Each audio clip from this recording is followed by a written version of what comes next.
आजच ऐकलं आपल्या सगळ्यांच्या माध्यमातून। पहिली गोष्ट, शिवसेना हा एक स्वतंत्र पक्ष आहे आणि आम्ही महायुतीमध्ये सगळे माननीय मुख्यमंत्री देवेंद्रजी फडणवीस साहेबांच्या नेतृत्वाखाली सरकारमध्ये काम करतो। त्याच्यामुळे अशा पद्धतीची मित्रपक्षाला वेदना होतील अशा वल्गना करणं हे योग्य नाही असं मला वाटतं। आणि शिवसेना ही स्थापन होत असताना प्रबोधनकार ठाकरे साहेबांच्या समोर हिंदू हृदय सम्राट वंदनीय बाळासाहेबांनी स्थापन केलेली ही शिवसेना आहे। त्याच्यामुळे शिवसेनेचा बाप हा एकच आहे, ते म्हणजे हिंदू हृदय सम्राट वंदनीय बाळासाहेब ठाकरे।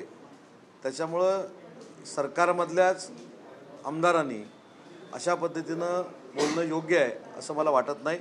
कारण शेवटी शिवसेना ही जी संघटना आहे ही एका वेगळ्या विचारधारेची आहे आणि वेगळा विचारधारा ही वंदनीय बाळासाहेबांनी स्थापन केलेली आहे। त्याच्यामुळे अशा पद्धतीची वक्तव्य होणं ही योग्य नाही।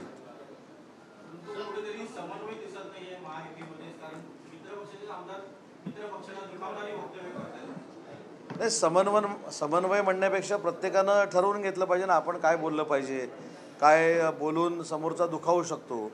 आणि हा पक्षामधलाच भाग नाही। शिवसेनेचा बाप मी आहे हे म्हणणं हे फक्त शिवसेनेला वेदना देणारं नाही, तर महाराष्ट्रातल्या प्रत्येक मराठी माणसाला देखील वेदना देणार आहे। लाडक्या बहीण योजनेचा परिणाम थेट अनेक योजनांवरती आणि अनेक विभागांवरती होतोय। आनंदाचं शिधा वाटप यावर्षी केलं जाणार नाहीये। त्यासोबत शिवभोजन थाळीचं जे 60 कोटींचं आर्थिक बजेट होतं ते आता 20 कोटीवरती आलेलं आहे। सरकारला या योजनेचा फटका बसतोय का लाडक्या बहीण योजनेचा? एखाद्या योजनेचं बजेट हे 20 कोटी आलं म्हणजे त्या योजनेला पुन्हा पैसे मिळणार नाही, तसं सरकारमध्ये कधी होत नाही। जर ते 20 कोटी आलं असेल तर ते 60 कोटी कसं करायचं हे उपमुख्यमंत्री आणि अर्थमंत्री अजितदादांना चांगलं माहिती आहे। त्याच्यामुळं असलेल्या योजना बंद होणार नाही याची दक्षता महायुतीचं सरकार नक्की घेणार आहे।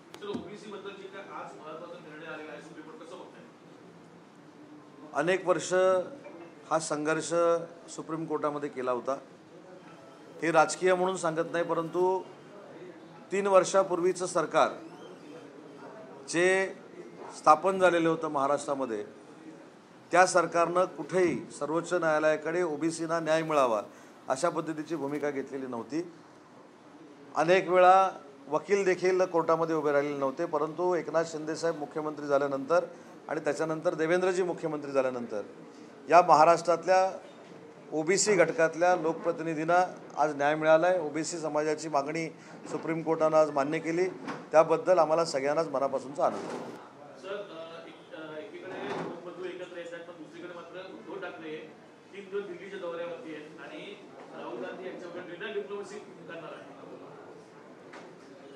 कोण एकत्र येत आहेत किंवा नाही येत आहेत हा आता निवडणुका आणि काळ ठरवणार आहे। परंतु एकत्र येत असताना म्हणजे राजसाहेब आणि UBT संघटना एकत्र येत असताना दिल्लीमध्ये जाऊन राहुल गांधींशी जेवणं हे मनसेला कितीपत रुचेल मला माहीत नाही। कारण याच राहुल गांधींनी आपल्या महाराष्ट्राची अस्मिता असणाऱ्या स्वातंत्र्यवीर सावरकरांवर हीन पातळीची टीका केलेली होती। आणि मी अनेक वेळा असं सांगितलं की जेव्हा युतीला सामोरं जाण्याची चर्चा सुरू होईल त्यावेळी राजसाहेबांच्या पक्षाकडनं पहिला हा प्रश्न विचारला जाईल की स्वातंत्र्यवीर सावरकरांवर टीका करणाऱ्या काँग्रेसच्या संघटनेचं नक्की तुम्ही काय करणार आहे, हा देखील प्रश्न समोर येईल ना। त्याच्यामुळे अजून युती झाली नाही झाली मला काहीच माहीत नाही, परंतु निवडणुका अजून बऱ्याच दिवसांनी आहेत, तिकीट वाटप व्हायचं आहे, अजून अनेक युत्या व्हायच्या आहेत। सगळं झाल्यानंतरच याच्यावर बोलणं उचित ठरणार आहे। आधी सगळं व्यवस्थित घडू दे, दिल्लीचा दौरा देखील त्यांचा यशस्वी होऊ दे। जे एकनाथ शिंदेसाहेबांवर टीका करत होते की दिल्लीला जाऊन एकनाथ शिंदेसाहेब निर्णय घेत आहेत, आता हे दिल्लीला निघालेले आहेत, त्याच्यामुळं हे काँग्रेसला विचारूनच निर्णय घेतात।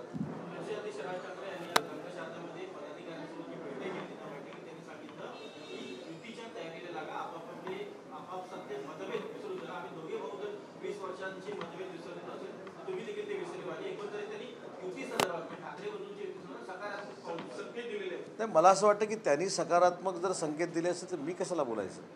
त्यांनी सकारात्मक जे संकेत दिलेले आहेत त्याच्यातनं त्यांची युती होणार आहे न होणार आहे निवडणुकीच्या वेळी कळेल ना आपल्याला।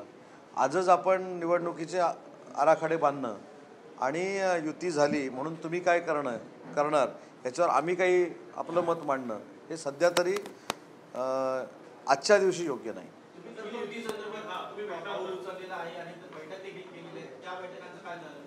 नाही, मी युती संदर्भात राजसाहेबांना भेटलो हे तुम्ही ठरवलेलं आहे. मी अनेक वेळा असं सांगितले की मी राजसाहेबांना जे भेटलो ते मराठी भाषेसाठी भेटलो, मराठी भाषेच्या संदर्भामध्ये त्यांच्या काही धोरणासंदर्भामध्ये भेटलो. शिंदे साहेबांबरोबर ज्यावेळी मी जेवायला तिथं होतो त्यावेळी देखील राजकीय काहीच चर्चा झालेली नाही, मी वारंवार सांगितलेलं आहे. त्याच्यामुळं मी भेटलो हे युतीसाठी भेटलो हे तुम्ही ठरवलेलं आहे, मी नाही. मी राजकीय खिचडी बनवणार हे पण म्हटलेलं नव्हतं.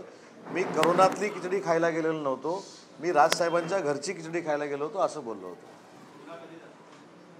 मी त्याचं पण उत्तर दिलेलं आहे. ज्या दिवशी मला राजसाहेब खिचडी खायला बोलवतील त्या दिवशी मी त्यांच्याकडे जाणार. मी माझ्या त्या वाक्यावर आजही ठाम आहे.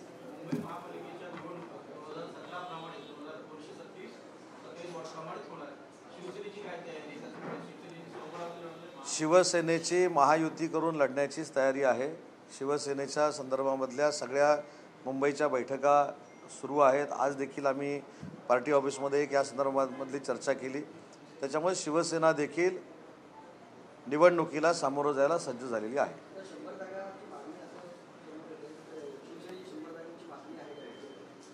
त्या समन्वय समितीमध्ये मी आहे, पण त्या समन्वय समितीमध्ये आतापर्यंत तरी मला कळलेलं नाही की 100 जागा आम्ही मागितल्या आहेत.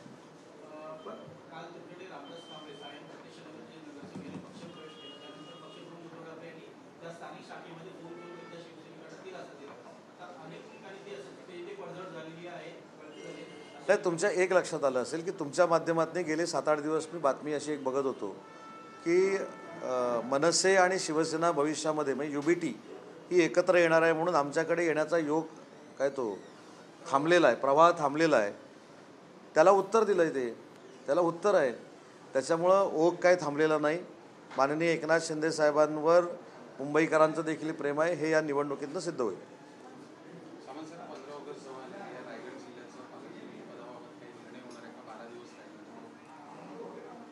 12 दिवसात अनेक घडामोडी होऊ शकतात ना.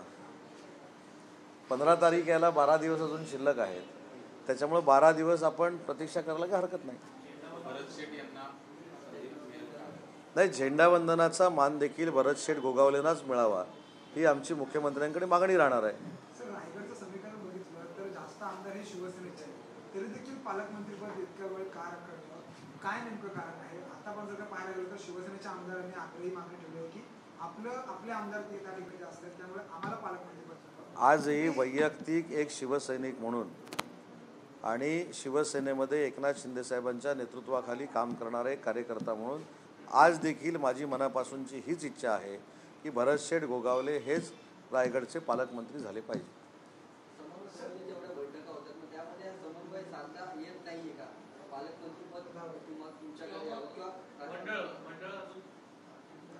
मंडळाच्या बाबतीमध्ये सविस्तर चर्चा झालेली आहे. मंडळाच्या बाबतीमध्ये योग्य तो निर्णय लवकरात लवकर होईल, परंतु पालकमंत्री पदाची आमच्या समन्वय समितीमध्ये कधीही चर्चा होत नाही, कारण हे अधिकार 3 नेत्यांना आहेत.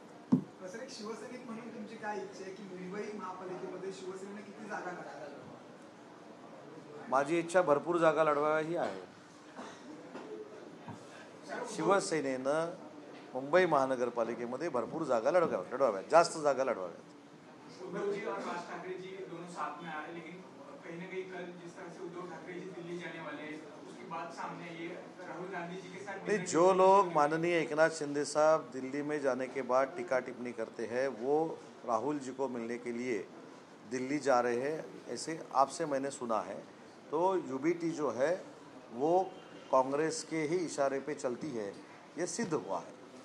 ठीक है. निशिकांत दुबे जी का बयान आया है कि मराठी का जो टॉपिक है ये ठाकरे ब्रदर्स को महंगा गिरेगा, किस तरह से देखते हैं? नहीं, वो क्या बोल रहे हैं ये मुझको मालूम नहीं, लेकिन मराठी भाषा जो है, मराठी लैंग्वेज जो है, उसके बारे में हर एक मराठी महाराष्ट्रियन जो है उसको अभिमान है.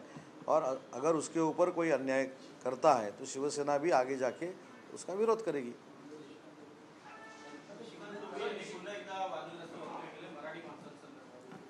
महायुतीमधले निशिकांत दुबे जरी असले मराठीबाबतचं त्यांचं एखादं वादग्रस्त वक्तव्य जर असेल त्याचं समर्थन शिवसेना करत नाही. मराठीवर अन्याय होणाऱ्या कुठच्याही गोष्टीचं समर्थन ही शिवसेना करणार नाही आणि हेच माननीय एकनाथ शिंदे साहेबांचं धोरण आहे आणि त्यांच्या आदेशाप्रमाणे मी चालतो. मराठीच्या मुद्द्यावर ठाकरेंचं जे राजकारण आहे ते मुंबईतच संपेल ज्या प्रकारे मुद्दा ठेवलेला आहे त्यामुळे ठाकरेंचं राजकारण संपून जाईल असं देखील निशिकांत दुबे आहे. निशिकांत दुबे काय म्हणतात याच्यापेक्षा मुंबईकर काय म्हणतात याच्यावर माझा जास्त विश्वास आहे. विधानसभेच्या निवडणुकीला असे अनेक लोक काही काही बोलत होते, परंतु महाराष्ट्राच्या जनतेनं महायुतीला भरभक्कम पाठिंबा दिला आणि आमच्या 232 जागा निवडून आल्या.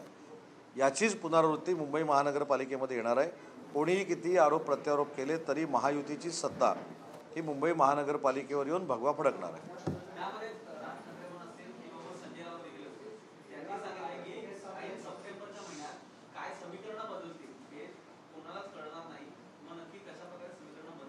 हे ते स्वतःबद्दल बोलले असतील, नाही त्यांच्याबद्दल बोलले असतील. आमचं काय समीकरण बदलायचे? एक लक्षात घ्या, ज्या महायुतीचे 232 आमदार आहेत तिथं आमचं समीकरण गुणाकार भागाकार होण्याची गरज नाही. झालं तर अधिकच होईल, मायनस होणार नाही, गुणाकार होईल, भागिले होणार नाही. समीकरण बदलायचे असतील तर ज्यांनी सांगितली त्यांची कदाचित समीकरणं बदलणार असतील, कारण एकामेकावर विश्वासच नाही आहे. आणि जो पक्ष दिल्लीमध्ये जाऊन काँग्रेसचं ऐकून ह्या सगळ्या गोष्टी करणार आहे, मला असं वाटतं की त्यांनी एकनाथ शिंदे साहेबांना सल्ला द्यायची काही आवश्यकता नाही. शिवसेनेमध्ये इन्कमिंग सुरू आहे. मुंबई महानगरपालिका आहे. मुंबई महानगरपालिकेच्या मुद्द्यावरनं किंवा त्या विषयावरनं कोणते मोठे चेहरे मुंबईतले स्पेशली येण्याची शक्यता आहे? मुंबईतले भरपूर मोठे चेहरे हे शिवसेनेच्या संपर्कामध्ये आहेत. मी अनेक गोष्टी तुम्हाला ज्या ज्या सांगितल्या होत्या तुम्हाला कदाचित त्यावेळी आश्चर्यकारक वाटल्या होत्या, पण त्या झालेल्या आहेत. रवी धनगेकरांचा प्रवेश झाला, राजन साळवींचा प्रवेश झाला, मराठवाड्यातली काही लोक आता साहेबांच्या संपर्कामध्ये आहेत त्यांचे प्रवेश होतील.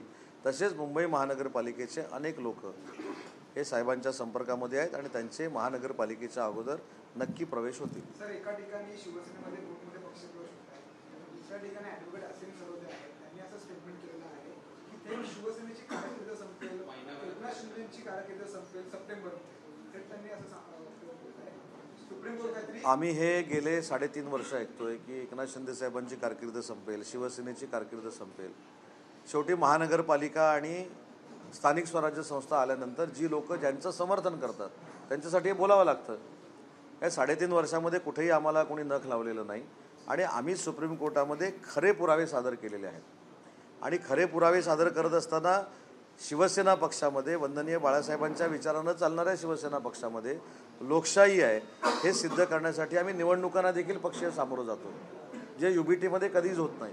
त्याच्यामुळं आम्ही सगळं नियमामध्ये करतो आणि आमच्याकडचे सगळे कागदपत्र आमच्या वकिलांमार्फत आम्ही सुप्रीम कोर्टामध्ये दिलेले आहेत. त्याच्यामुळं आमचा सुप्रीम कोर्टावर विश्वास आहे. धन्यवाद.